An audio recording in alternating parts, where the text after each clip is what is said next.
Hey guys! Okay, first off, I want to show off my makeup. This look is inspired by Lana Del Rey. She's a silly bitch that does weird stuff, but she usually has pretty fab makeup, so I thought I'd give it a shot copying her. But today's video is about how to do the backcombing and crochet hooking method, because I haven't tried it personally until today, and I wanted to show you guys how to do it in the way that I do it. Now, the way I do it isn't the perfect way or the right way, it's just a way, and feel free to try it if you like it. What you'll need is a comb. You should probably just go to the pet store and buy a flea comb, because they're a lot sturdier and give you better backcombed texture, and they won't fall apart like this. And a small crochet hook. My favorite size that I have is 0.60 millimeters, but pretty much anything smaller than 0.8 millimeters will work. Go to your local sewing store and you'll probably be able to pick one of these up and get the nicer ones. The cheaper ones bend.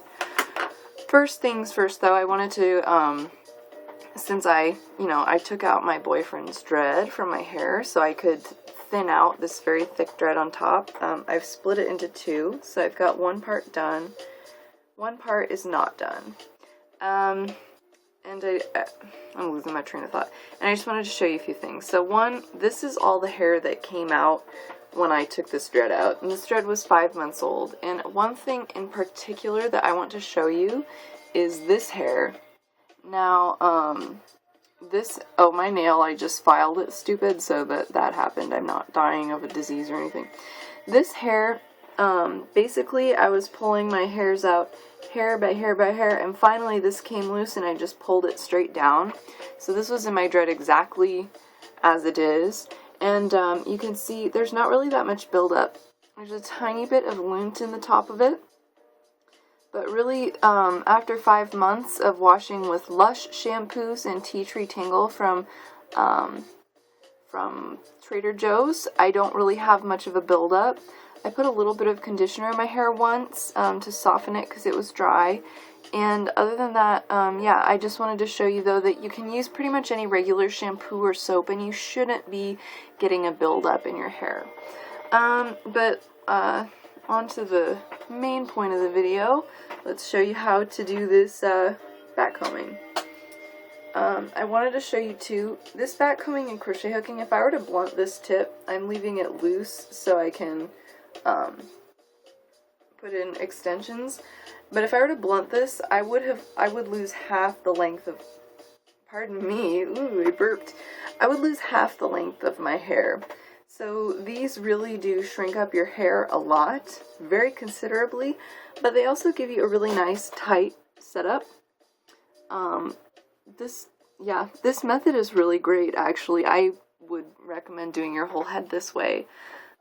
But yeah, so first things first, you're going to need to make sure you have a very clear part between your hair and the section you want to dread. So as you can see, I've got a clear part between all these, and it needs to be fairly squarish, or a nicely sized triangle, an isosceles triangle. That's good. Or is it equilateral? The one with the three same length sides. Equilateral. I'm in trig. I'm going to be so embarrassed if I'm wrong. So anyway, we're gonna take our comb once we make sure that the part is very clear, and just start combing back. The hair on the end is going to get really thin, and I angle the comb differently so I get different piles of hair built up. Woo! My comb's all buried in here. But yeah, you just do like this. The hair on the end, you'll wind up with a few stray strands. You can trim those gently, or you can blunt them in with the rest of the hair if you want blunted tips. This method probably won't give you very good free-flowing tips as far as I'm able to tell. So now I have this little stub. I'm actually going to backcomb it just a little bit more. You shouldn't re-backcomb your dreads if you've done backcombing because it can do weird stuff. But as you're making them, you can backcomb a little more just to make sure your backcombing is fairly tight and compact. So yeah, we've got this little hair turd, and I'm going to start palm rolling it just a little. Palm rolling doesn't typically work for me, but this will help the very, very, very loose hairs here to compact together. So as you can see, that's a little bit more compact. And now I'm going to take my crochet hook here. I need to get a better angle so I can see what I'm doing. Alright, so I've got my crochet hook. And what I'm going to do, you've probably seen this in my other videos if you've watched them how to crochet hook. You just basically go in, starting at the root. I twist the hair just a bit, and you start pulling. Always be so careful to listen for snapping or popping sounds. You just want to be gentle, and if you can hear what I'm doing, I'll mute this for a second. So, I don't know if you can hear, but see that? That doesn't sound like snapping or popping at all.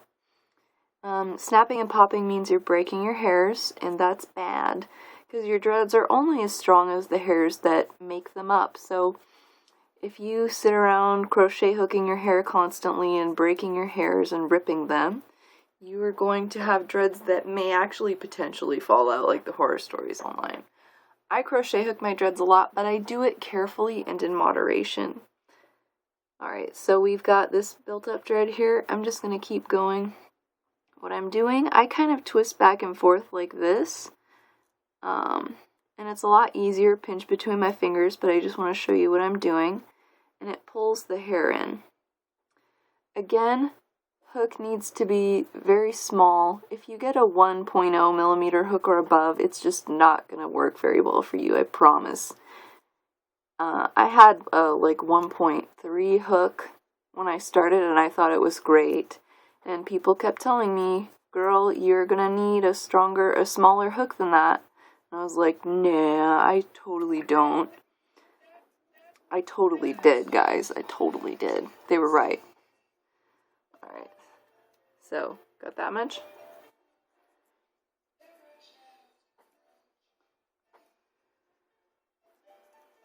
I'm all about experimenting with my dreads so I can help other people learn. Alright.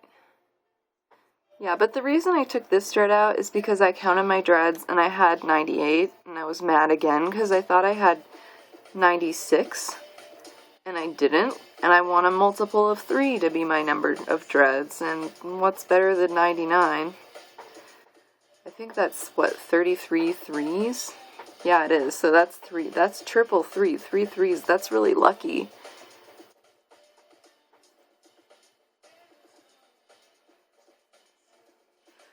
Alright.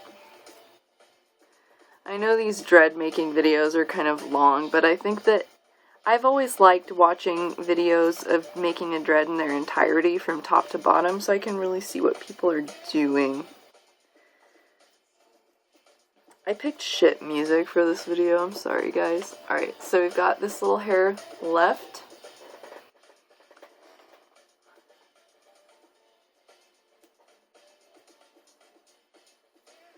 Alright, and I think I'll go ahead and show you how to, how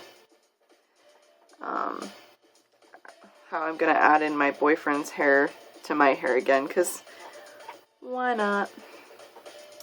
But I'll do that in a separate video. But basically, I'm leaving this loose so I can add another extension, but basically this is what you get when you do backcombing and crochet hooking. And as you can see, you get a nice thick dread with a solid setup that's not going to fall apart easily, but you also lose a ton of length.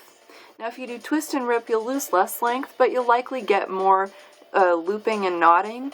I think just plain backcombing will give you the most looping and knotting, aside from the neglect method. So yeah, I hope this video was helpful to you and you learned how to make dreads in a different way. I actually really like this method, and so if you want nice, more cylindrical dreads, you might try this for yourself. Alright, have a really nice day, guys. I'm gonna go ahead and make the second video about putting this in. Bye! if I don't drop my phone. Oh my goodness. Okay.